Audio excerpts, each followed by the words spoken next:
Hello friends, welcome back to Hannah's recipes. ഇന്ന് ഞാൻ ചെയ്യാൻ പോകുന്ന സിമ്പിളായിട്ടുള്ള ഒരു മുന്തിരി ജ്യൂസിൻ്റെ റെസിപ്പിയാണ്. നോമ്പ് തുറ സമയത്തൊക്കെ കുടിക്കാൻ പറ്റിയ നല്ല ഒരു ടേസ്റ്റി ആയിട്ടുള്ളൊരു ജ്യൂസാണിത്. ഇതുണ്ടാക്കുന്നത് എങ്ങനെയെന്ന് നോക്കാം. ഈ ജ്യൂസ് ഉണ്ടാക്കാൻ വേണ്ടി ഞാനിവിടെ ഒരു 1/2 കിലോ മുന്തിരിങ്ങയാണ് എടുത്തിരിക്കുന്നത്. ഇത് നന്നായിട്ട് കഴുകി എടുത്ത് വെച്ചിരിക്കുകയാണ്. ഇതുപോലെയുള്ള കറുത്ത കളറിലുള്ള മുന്തിരിങ്ങയാണ് ഞാനിവിടെ ഉപയോഗിച്ചിരിക്കുന്നത്. ഇത് നല്ല അടിച്ചാലും നല്ല ടേസ്റ്റാണ്. ഈ മുന്തിരിങ്ങ ഒന്ന് വേവിച്ചിട്ടാണ് ഞാനിവിടെ ജ്യൂസ് ഉണ്ടാക്കാൻ പോകുന്നത്. അതിന് വേണ്ടി അതിലോട്ട് കുറച്ച് വെള്ളം ഒഴിച്ചിട്ടുണ്ട്. ഇനി ഇതിലോട്ട് ജ്യൂസിന് ആവശ്യത്തിന് പഞ്ചസാര ചേർത്ത് കൊടുക്കാം. ഇത് അധികം പുളിയൊന്നും ഇല്ലാത്തൊരു മുന്തിരിങ്ങയാണ്, അതുകൊണ്ട് കുറച്ച് മധുരത്തിൻ്റെ ആവശ്യമേ ഉള്ളൂ. ഞാനിവിടെ ഒരു 1/4 കപ്പ് പഞ്ചസാരയാണ് ചേർത്ത് കൊടുത്തിരിക്കുന്നത്. പിന്നെ ഇതിലോട്ട് ഞാൻ ഒരു നുള്ള് ഉപ്പും കൂടി ചേർത്ത് കൊടുക്കുന്നുണ്ട്.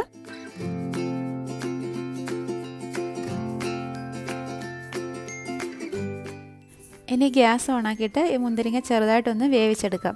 ഇതൊന്ന് തിളച്ചതിന് ശേഷം ഒരു 5 മിനിറ്റ് കഴിയുമ്പോഴത്തേക്ക് ഗ്യാസ് ഓഫാക്കാം.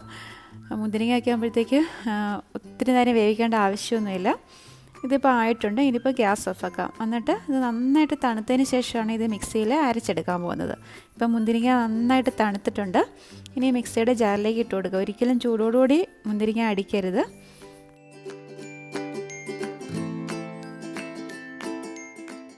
പിന്നെ ഇതിലോട്ട് ഞാനൊരു പകുതി നാരങ്ങയുടെ നീരും കൂടി ചേർത്ത് കൊടുക്കുന്നുണ്ട്. ഈ മുന്തിരിങ്ങയ്ക്ക് അധികം പുളിയൊന്നും ഇല്ലാത്തൊരു മുന്തിരിങ്ങ എന്ന് പറഞ്ഞല്ലോ, അതുകൊണ്ട് ഒരു ചെറിയൊരു പുളിക്ക് വേണ്ടിയാണ് ഇതിലോട്ട് നാരങ്ങ നീര് ചേർത്ത് കൊടുക്കുന്നത്. ഇപ്പോൾ വേവിച്ചെടുത്ത മുന്തിരിയൊക്കെ നന്നായിട്ട് മിക്സിയിൽ ഒന്ന് അരച്ചെടുത്തിട്ടുണ്ട്. ഇനി നമുക്കൊരു അരിപ്പയിൽ കൂടി ഇതൊന്ന് അരിച്ചെടുക്കണം. ഇതുകൊണ്ട് ഇത് നല്ല തിക്കായിട്ടുള്ള ജ്യൂസാണ്. അത് ഇനി നമുക്കിതിലോട്ട് കുറച്ച് വെള്ളം ഒഴിച്ചിട്ട് ഒന്ന് നേർപ്പിച്ചെടുക്കണം. ഇത്രയും തിക്നെസ്സിൻ്റെ ആവശ്യമില്ല.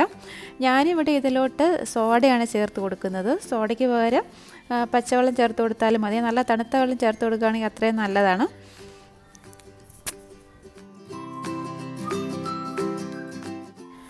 എന്നിട്ട് നന്നായിട്ടൊന്ന് മിക്സ് ചെയ്തതിന് ശേഷം നമുക്കിത് ഗ്ലാസ്സിലൊഴിച്ച് സെർവ് ചെയ്യാവുന്നതാണ്. വേണമെങ്കിൽ ഇതിൽ നിന്ന് കുറച്ച് മുന്തിരിങ്ങ ഒന്ന് മാറ്റി വെച്ചിട്ട് അതിൻ്റെ തൊലി കളഞ്ഞ് നമ്മൾ ഈ ജ്യൂസ് സെർവ് ചെയ്യാൻ നേരം അതിലിട്ട് ഉപയോഗിക്കാവുന്നതാണ്. അത് നല്ലതാണ്. നമ്മളിങ്ങനെ ജ്യൂസ് കുടിക്കുമ്പോൾ ഇടയ്ക്കൊക്കെ ഇങ്ങനെ മുന്തിരിങ്ങ ഇങ്ങനെ കടിക്കാൻ കിട്ടും.